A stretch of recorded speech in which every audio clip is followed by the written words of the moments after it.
porque, a ver, se acaba la época de Macmillan en Atlanta Hawks, hacía falta, la cuestión es que hacía falta que se fuera bajo, por lo menos mi juicio. Creo que estamos los tres de acuerdo, ahora os pregunto tranquilamente, en que esto ha llegado bastante tarde, ¿no, Andrés? No sé yo si tú lo ves así, quiero pensar así. O sea, he visto hoy un dato de que el año pasado con Macmillan como interino el equipo llegó a ir segundo en rating ofensivo. Me parece demasiado porque yo no tengo un recuerdo muy allá de Atlanta Hawks en la temporada pasada tan bueno, pero es que yo creo que esto ha llegado tarde, estaba ya perjudicando un poco a la franquicia, ¿no, Andrés? Es difícil evaluar el trabajo de un entrenador, me parece, en Sí. tan poco tiempo. Macmillan, más allá de que tiene un pasado en la NBA reciente, en el pasado reciente no, ha andado bastante bien donde ha estado, incluso en su primera etapa en Atlanta, si no me equivoco. Mm. Pero la pregunta que me hago ¿es el segundo técnico que se come Trae Young en menos de 2 años? Me Eso parece es. que ese es el segundo punto a evaluar. O es un problema de los entrenadores o es un problema de quien lidera el proyecto. Me parece que nos entra la duda a todos desde ahí. Me parece que Sí. Atlanta, más allá de que no tiene un plantel súper largo ni súper competitivo, podría estar mucho más arriba de lo que está, obviamente. Y a mí lo que me intriga es justamente esto, ¿no? Lo que decíamos. Trey Young ya Mm. en 2 años, dos entrenadores diferentes, tres te diría en el mediano tiempo, tres entrenadores que han pasado por Trey Young y más allá de esa llegada a finales de conferencia, ¿fue? Finales de conferencia, no me recuerdo con Sí, Milwaukee, me suena, sí, finales de sí. Sí, conferencia. final de conferencia. A partir de ahí es como que la cuestión de Collins que siempre está dando vuelta y demás no termina de arrancar un proyecto que parecía y pintaba interesante después de lo que acabo de decir, ¿no? Es que el episodio de John Collins, otra ventana más que no se soluciona, se prorroga aún más. Pedro, claro, ahora mismo Atlanta Hawks, entrenador interino, no sabemos el rumbo ahora mismo de la franquicia. ¿A ti te parece personalmente Atlanta Hawks ahora mismo un proyecto interesante para un entrenador que esté sin equipo, en el que se quiera meter? Te lo pregunto porque, hombre, quiero esclarecer si el rumbo ese dudoso de la franquicia que digo es más culpa de la propiedad, que no es de las mejores, si era de Macmillan, si era un combinado. Yo creo que para poner en contexto las cosas, lo primero que hay que decir es que Macmillan es un técnico defensivo y tenía Atlanta con el Eso es. 23º rating defensivo de la NBA. O sea, el equipo defensivamente no estaba funcionando a pesar de adquirir y de fichar por forma de traspaso este verano a DeJounte Murray, que es uno de los mejores exteriores defensivos de la NBA. No estaba funcionando defensivamente el equipo. Ofensivamente es decimosexto, o sea, tampoco es brillante a nivel ofensivo, a pesar de tener un arma potentísima como es Trae Young a nivel ofensivo, que probablemente es uno de los 7, 10, 12 mejores jugadores ofensivos de toda la NBA. Pero claro, tú tienes un técnico tan defensivo como Macmillan, con Sí. una rémora tan importante como Trae Young en el puesto de base, es que no hay técnico defensivo que pueda sustentar una defensa con un base como Trae Young. Entonces, o conviertes a ese equipo en una máquina ofensiva, como decías tú, como otras Mm. temporadas, o el equipo a nivel competitivo no se va a sujetar. Es lo que le ha pasado este año. Ahora mismo Atlanta es octavo con un récord de 29-30, tiene a los Knicks sextos bastante por Sí. encima, o sea, es un equipo que venga el técnico que venga probablemente va a caer al play-in, casi con total seguridad. Entonces, ¿es un proyecto interesante? Sí, es un proyecto interesante porque tiene mucho talento. Es verdad que dieron muchos assets para fichar a DeJounte Murray esta temporada, pero Trey Young, DeJounte Murray, el propio Collins, que es un jugador un poco defenestrado, pero que es un jugador que ofensivamente es muy bueno. Tienes a Capella, tienes Sí. a gente joven como Kongu, que a mí personalmente me encanta. Tienes a AJ Griffin, que está funcionando muy bien esta temporada. Tienes piezas que poder traspasar, como el propio Bogdanovich. O sea, la plantilla tiene como muchas piezas interesantes, pero que no terminan de encajar. No sabes muy bien si es un tema de entrenador, que Ujú. quizás con lo que decimos, tienes a DeAndre Hunter, que es muy buen defensor también, pero el equipo le tienes que entregar las llaves a Trey Young y crear un proyecto hiper competitivo a nivel ofensivo para que ese proyecto funcione, por lo que decía antes, porque es que obligatoriamente a nivel defensivo, por mucho Murray, por mucho Hunter, por mucho Capela que le pongas al lado, estás defendiendo con cuatro prácticamente. Y a Trey Young se le ha comparado con Curry, pero defensivamente es Sí. otro universo, probablemente sea uno de los 2, 3, 5 peores jugadores defensivos de toda la NBA.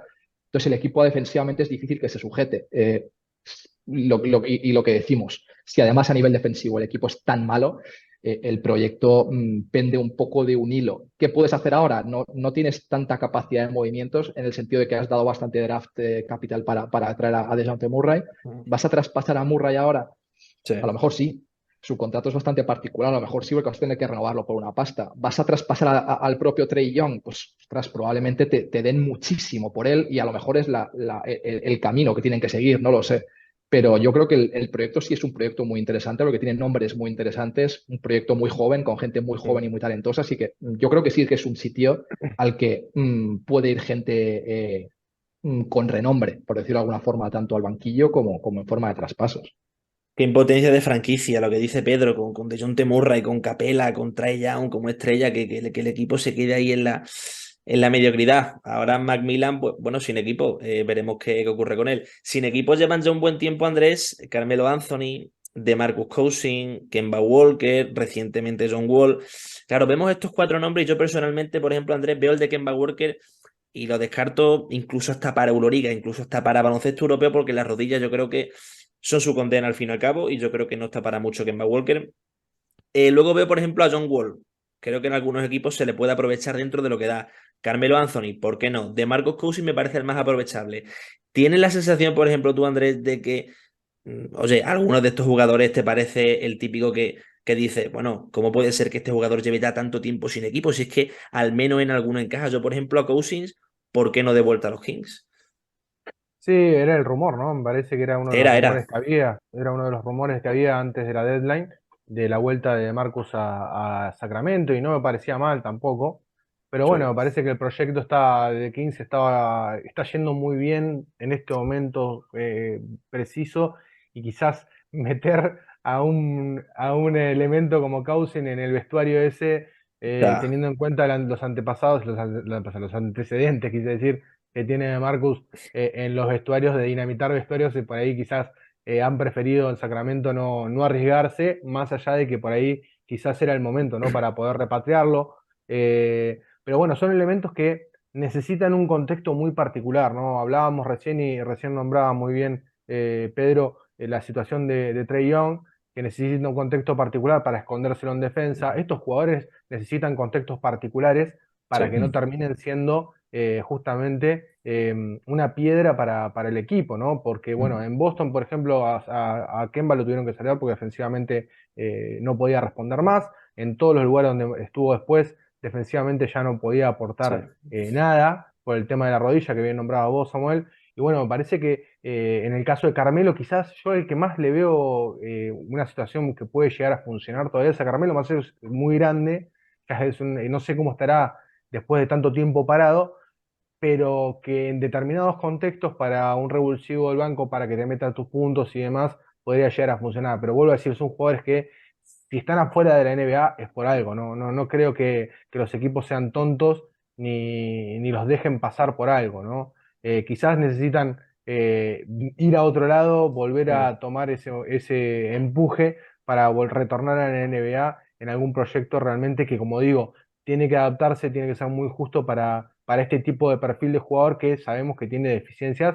De Marcus Cousins las tiene en velocidad, es un pivot que sabemos que ya en la NBA moderna, más allá de que abre la cancha, defensivamente te compromete porque no tiene mucha movilidad lateral, te lo atacan con un chico y te lo destruyen, lo vimos en Sí. los playoffs pasados. Entonces, bueno, me parece que pasa por ahí. ¿Son jugadores aprovechables? Yo creo que sí, pero necesitan un contexto muy particular. Es muy difícil encontrar en la NBA, en los equipos tops.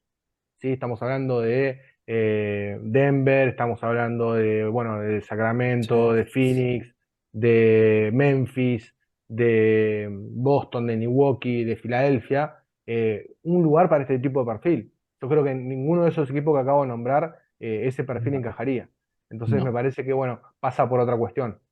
No sé físicamente cómo llegaría de Marcus Cousins después de tanto tiempo parado, pero claro, yo creo que su actitud sigue siendo la misma y la verdad yo creo que veo coherente que Sacramento, con el buen equipo que tienen ahora, se la quieren jugar a traer a un jugador que posiblemente te reviente el vestuario.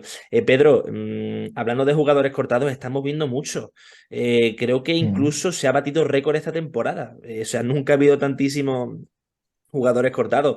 ¿A ti esto te transmite algo? ¿Tienes la sensación de que había muchas piezas, muchos jugadores, muchos nombres que llevaban tiempo sobrando ya en la liga, ¿no?